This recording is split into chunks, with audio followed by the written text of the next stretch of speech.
a Playlyst original.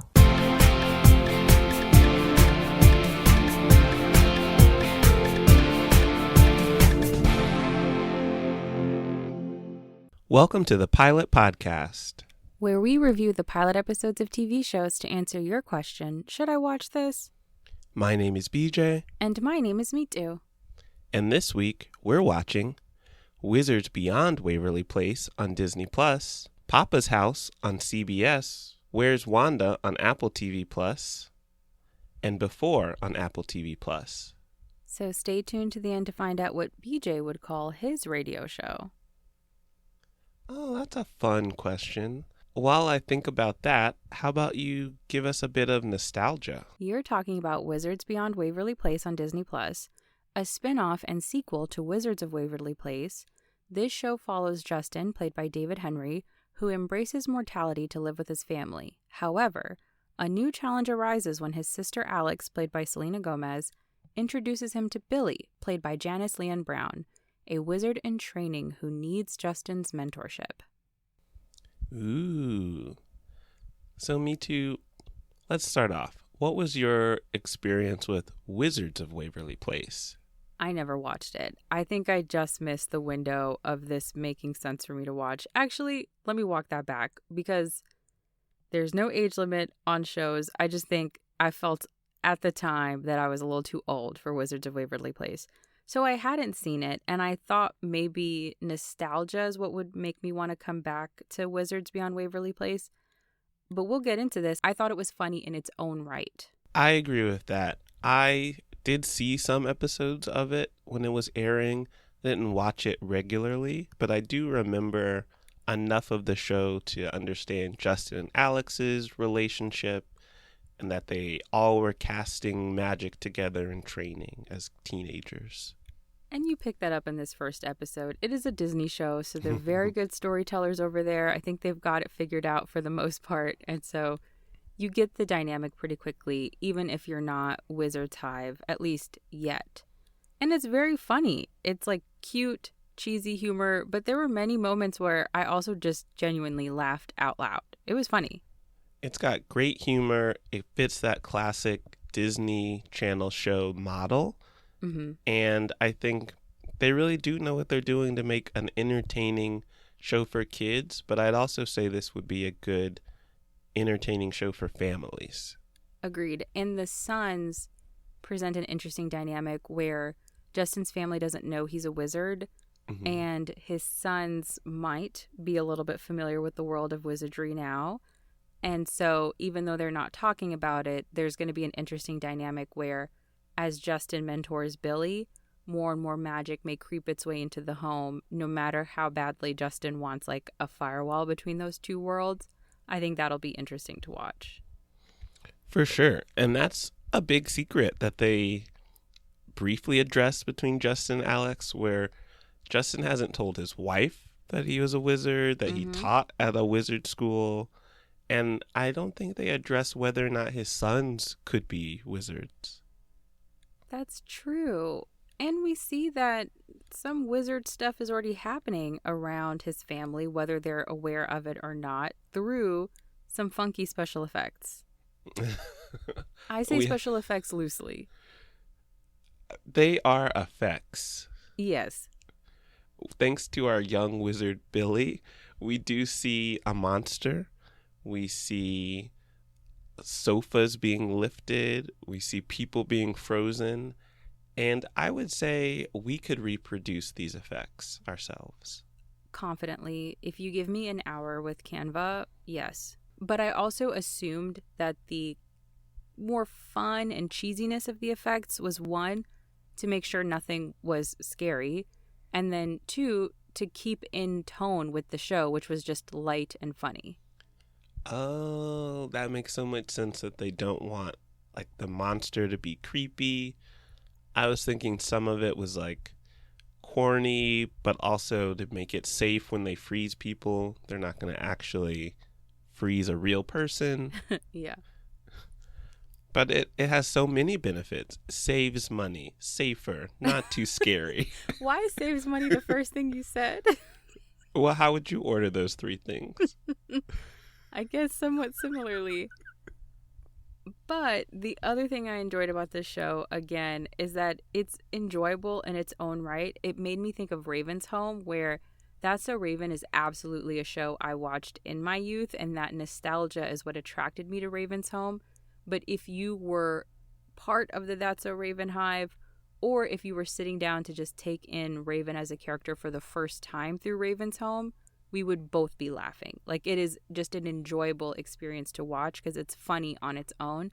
And that's how I felt about this. And what's interesting is, even when Justin and Alex are reminiscing on the past and talking about their history, some of the stuff they mention isn't even from the show. It's like that in-between time period. Yeah. So you really don't need any history because they're going to tell you everything you need to start from here and move forward. Mm-hmm. So do you want to keep moving forward with Wizards Beyond Waverly Place on Disney+? I would watch this while eating lunch. I think this is a nice, light, funny show that you could spend with a meal. How do you feel?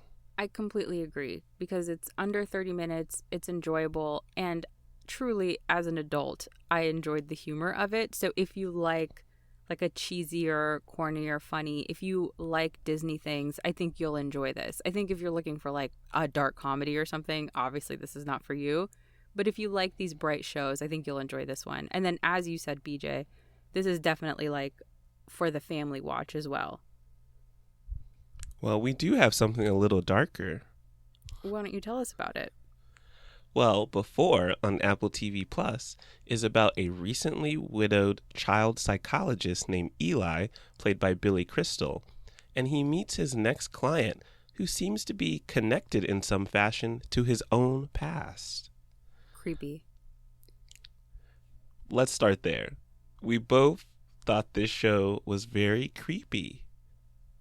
As soon as you have a child speak an ancient language, you have lost me. I cannot handle in horror movies, in thrillers, even in movie trailers, because obviously I'm not really sitting down to watch a lot of these things, when a child starts speaking in a language where they're like, oh, this is a 5,000-year-old, you've lost me. I'm too scared. The woman is too stunned to speak. Like, I can't handle that. And there's other really creepy scenes where we switch to Noah, the child, played by Jacoby Juppe, his perspective, where he's seeing something. We don't know what. We don't know if it's there or not. But it leads to him lashing out to protect himself. And it's one of those things where you're about to watch a car crash. You know it's going to end poorly, but you can't do anything. They're so creepy against each other as well because they're like maybe sharing dreams, and then they're maybe somehow connected in some supernatural way or in some psychic way. So it is an unsettling watch. With that said, I think it was a little too confusing to follow. I think it could have been more intriguing, and instead it felt like the show was piling on the creepy, piling on the confusing, and then being like, look at our cast. We have Billy Crystal. We have Robert Townsend. We have Rosie Perez. We have Sakina Jaffrey. And it's like, that's dope. You have some really, really talented actors, and you probably spent Apple TV budget on these actors. But I wish there was just a little bit more story to bring me in. Oh, and we have Judith Light. It definitely is confusing because right from the start, Eli is talking to someone, and we learn that that someone has already passed away. Mm-hmm. And Eli starts seeing other things. In fact, it took me a while to know that Noah was a real boy. Agreed. So it is difficult when Eli is an unreliable narrator. It's difficult when Noah is not speaking English and explaining what's happening to him. Mm-hmm. And it doesn't help that everyone around Noah is like, don't worry about it. Just help this kid. That's what made me think, is Noah real or not? Because everyone was acting so casually about some of his behavior and how creepy it is that these two people are connected. This adult man who is completely unrelated to and does not know this child. They're in each other's homes, in each other's dreams, telling people about this, and everyone is like, this young man is so creative. And it's like, wait a second, let's back up. I know this is the beloved Billy Crystal, but this is still odd. Also, side note on the odd, more of the questioning part. Mm-hmm. There's a moment, as you mentioned, where Noah speaks a different language and Eli records it. He starts sharing that recording with everyone. Yes. Should a child psychologist be doing that? Great question. Don't know. Is it like you remove the personally identifiable information and just have the recording on its own so it's okay? I don't know. I guess, but he's like, I have this new client who said this and blah, blah, blah, blah, That's blah. That's true. I truly don't know. One thing I will give the show, though, through my confusion and through the creepiness of it all, I did enjoy Billy Crystal. Great performance. And it kind of made me miss just Billy Crystal joints. He just is very good at the rom-com, at the family comedy. He's just a very funny actor and a very charming actor. And it made me wish that we just got a nice fancy budget for him to do another wonderful comedic film. Maybe after this. Perhaps. Because in this, he does a great job. And even though it's confusing, even though it's creepy, the characters themselves don't pull you out of the universe. We're following Eli and we're like, okay, what weird thing is he going to notice next? That's true. And I think maybe because it is Billy Crystal and maybe it is because of this stacked cast, they do find humor at different moments that surprised me as well. And that was helpful to break up the energy of the show. You really needed that. Mm-hmm. So, with that, do you want to keep watching Before on Apple TV+? I would watch while folding laundry. Okay. I'm curious about what Noah is seeing and how that connects to Eli's past. So I'll keep watching to solve that mystery. How do you feel? I will not watch again. I don't do thrillers, and I think this one, if you are not a thriller person, is not the one that's going to bring you in. Where I don't know that the story is enough to make it worth the scared feeling. I think that's reasonable. So how about we go to a place that's a little less thrilling, but still full of mystery? You're taking us to Germany with Where's Wanda on Apple TV+. Parents, Carlotta, played by Heike Matasch, and Dido, played by Axel Stein, take matters into their own hands to find their missing daughter, deciding to spy on their neighbors. So they, of course, uncover shocking secrets along the way to learning where their daughter is. So, Mitu, you surprised me with this show because you speak German, and I do not. And this show is not dubbed. Okay, so if we're talking about who's surprising who, I'm not sure who put Before on the list, but I'll tell you what's in my original notes for Before. I wrote, BJ has me watching a horror movie. That's where our friendship is. Okay, in my notes. I didn't add Before. And we're talking about Where's Wanda? Which I was surprised to see that it was in German. I did not know that it was Apple TV's first foray into a German language show. But I was pleasantly surprised because I had been telling myself that I need to start actually watching German things versus just doing my little Duolingo every day. So this was your homework assignment that I helped you with. Okay. Thank you. You know what? I leaned into it. At first, I was confused why Dido and Carlotta were speaking German. I thought it was part of their ploy to get into people's homes. And then I realized we're in Germany. And I leaned into it, and light spoiler of my rating, I enjoyed this German show. One thing I really liked about it was having the missing Wanda narrate the show, because it makes it really inherently intriguing. Like, is she telling us what happened? Does that mean she was found? Or is it this voice from the beyond? We don't know. So it offers its own inherent, like, intriguing thing to have Wanda be the narrator. And because of this dynamic she had with her family, where she was like the surly teenager who didn't really get along with her parents, we have a little bit of that sassiness in the descriptions of how they're taking her being missing. I loved her sassy comments about her parents. And there's one moment where she wants a freeze frame that shows her best angle. Mm-hmm. So she's also kind of controlling time as she tells this story. Yes. She's fast forwarding through this, which also gets to an interesting point. I guess Wanda thinks the most interesting point in her missing story, or story of being missing, is 6 to 8 days later. That's a long time to be gone. Yes. I thought it was weird that they basically are treating the 100-day mark, that's the stakes, a light spoiler, as the biggest risk point. Once we're past 100 days, the odds that she is alive go down tremendously. I thought it was like 3 days. I mean, it's good to know that it is so much longer, if that is actually the case, or maybe that's the case in Germany, I'm not sure. But I was like, hold on, we've been asleep at the wheel for 68 days. I had a similar assumption that 7 days tops. Max. But 100 days? And at 68 days, we're still very hopeful. Not that the parents shouldn't be. I get that. Their child is missing. They're very concerned. They love their daughter and want her back. Just at 68 days, you would start to think some dark thoughts. I would think at 6 days, you're knocking down the doors of the wherever you are, like in your neighborhood, to try to find your daughter. So speaking of that, we see throughout this episode that there is a detective that they're working with, and these parents want more. They don't think that the detectives are serious about this.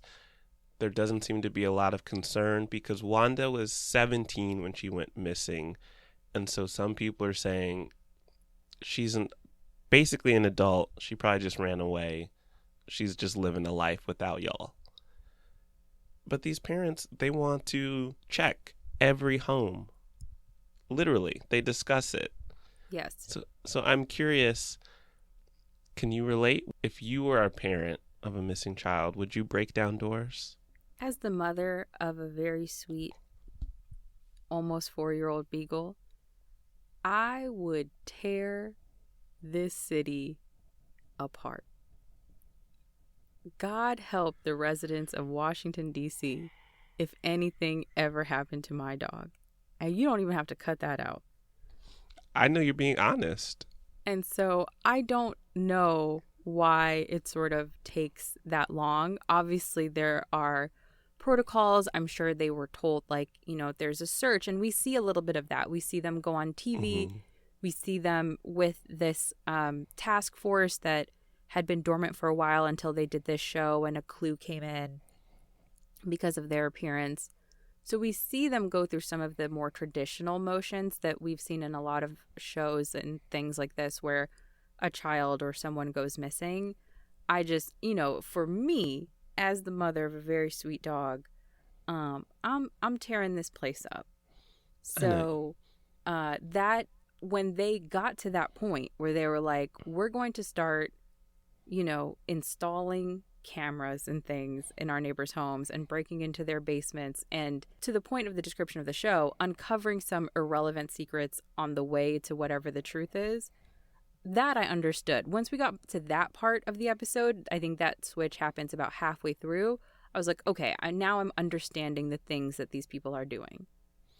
Got it. So where you would be at 48 hours with your dog, 4 hours. Get where 4 hours with your dog, you get where they are 68 days later with their daughter. Mm-hmm. Let me not even say 4 hours. Honestly, it'd be like 10 minutes. Yeah. I actually don't want to think about it, but it wouldn't take long. Let's just say that. It'd be a New York minute. Even faster. The blink of an eye. I'm tearing this place apart. Back to one of the things you said with the irrelevant secrets. I think that's what makes me like this show and add some charm to it. is Wanda, as our narrator keeps emphasizing, this is just a small town. Everyone knows each other. It's kind of boring.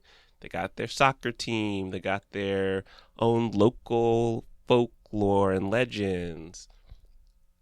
And we see there are secrets going on, but it has nothing to do with Wanda's missing case. And it'll be fun to learn more about what weird things are happening in this town that people have been hiding, but it doesn't matter. I think that's where a lot of the humor comes in for this show, what makes it a dark comedy. It reminds me of another Apple TV Plus show I really enjoyed called Bad Sisters, where similarly, like, there's this central mystery, but then there are all these, we'll call them like side quests as they bumble their way there, where that's where the humor and the lightness comes in to break up the core despair of the show. It's very sad, is that their daughter is missing and they're trying to hold themselves together on the way there. But then we have our first mystery revealed in this pilot episode that has nothing to do with her being missing, but one of their neighbor's secrets. And it was very funny. And they went through a lot to uncover that secret. A lot. So, Me Too, will you watch more episodes of Where's Wanda on Apple TV Plus? Absolutely. This is such a good dark comedy, and it's intriguing. I want to know what happens to Wanda, especially because it sounds like I get to learn that in her words. So I think that'll be really interesting. So I will be sat for more episodes. I also recommend this to people who liked Bad Sisters or dark comedies like that and mysterious comedies like that. The other thing is you don't have to watch it in German. It allows you to just watch dubbed English. So if you are not trying to be on your Duolingo like I am, you can also just watch it in English. I feel similarly, not the language aspect, but enjoying the show and wanting to hear how Wanda explains how they'll find her or what they'll find out about her going missing. It is interesting that I'm helping you with your German homework. Thank you. And I don't feel like I'm learning German, but that is also not making it harder for me to dive into this show. So if you enjoy K-dramas and you want like a funny foreign language show, check this out. Beautiful. Schön. What does that mean? Beautiful. I won't commit that to memory. Why don't you take us from Germany to the U.S. suburbs? You're talking about Poppa's House on CBS. Legendary radio host Poppa, played by Damon Wayans, has his point of view challenged at work. And at home, he finds himself still parenting his adult son, Damon, played by Damon Wayans Jr. So, Me Too, what do you think of this Wayans sitcom? Very funny. Enter it into the canon of great Wayans sitcoms. It's a multicam, so there's a laugh track. I think they have really good comedic timing with that laugh track. That can go corny very quickly, and it didn't in this first episode. And I love that at the end, there were bloopers. We brought back bloopers in the credits. I think when you have such funny people on the cast, especially Damon Wayans and Damon Wayans Jr., it's hard to not get that comedic timing right. And it's probably hard not to have extra material that you want to share with the audience. True. It reminded me of the bloopers in the credits of My Wife and Kids, which would crack me up just like My Wife and Kids. Because based on the bloopers, there's one point where Poppa has a little rap battle with Dr. Ivy Reed, and it seems like they just ad-libbed that, or at least did different versions. Yes. Essence Atkins is an honorary Wayans, a lot of people say, and so I bet they did have the chemistry to go back and forth with that. Which, that's talent. I wouldn't be able to come up with something funny on the spot. No. The other thing that was great about this sitcom is that they had like 2 sets, 3 sets, and a cast of like 5 to keep up with. Really 4 main people. Yeah, I think 3 sets, 2 homes, at a workplace. And a partridge and a pear tree. We have Poppa, Damon. I guess we can count Damon's wife, Nina. And then we got Dr. Reed, Poppa's new coworker. A woman on his radio show. She doesn't understand. Women just don't get it. And that's why Poppa's radio show has dropped to number 2, because he's losing the female demographics. I think that'll be fun. It's fun to see him play off with his son, both, I guess, in character and the actors as neighbors. But then I enjoy the dynamic of her disrupting work. I look forward to, as you pointed out, her getting a better table set up than just a chair pulled up to his table as she becomes the co-host of this program. But I like the little back and forth, and I think this sitcom could have gone the way of being maybe too retro in like a women do this and men do that, or I hate my wife kind of humor. And I feel like having her on in this kind of role forces the show to grow up a little bit, so it doesn't quite go with those tropes. So it is such a traditional sitcom, but a little bit grown up. And I think it works well. I'm also curious about Damon's storyline, where he's working for Nina's dad, but he also went to film school and wants to pursue that. Yes, he wants to be a filmmaker. He's a dreamer, but he is working in sales for his father-in-law to put food on the table. Yeah, because Nina wants to send those kids to a private school. Which is expensive. Yeah, we'll see. Balancing dreams and financial responsibilities. The other thing I liked about this is the core chemistry of our two Wayans. They are so funny with each other, and it feels ridiculous to say about a Wayans family comedy because they all have such great chemistry. But sometimes you watch things where you know this is an actual married couple or an actual parent and child, and their chemistry is not great because there is a certain level of assumed relationship that needs to be acted, but it isn't performed enough. And on this, they understand how to play it up, and they do a really good job of it. And you can tell they kind of are rubbing off on each other. And so there are like little things, noises, ad-libs that they each make that almost feels like they're influencing each other's humor. Right. And something you mentioned when we were talking before we recorded is there's a big difference between two people having good chemistry and two people having good on-screen chemistry. Yes. And I think their history together on screen has taught them how to translate that to the audience. For sure. I cannot imagine what Damon Wayans' junior life was like growing up with all those Wayans. All your aunts and uncles are comedy legends. Probably a lot of pressure. But look, he achieved. Made a diamond. And here he is in Poppa's house. Exactly. Still in Poppa's house, probably. Will you stay in Poppa's house and keep watching episodes of it on CBS?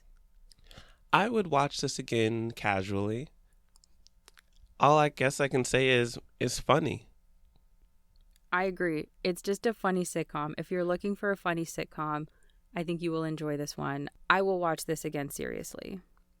And may have already. I may have. Did you watch more than the pilot episode? Yes.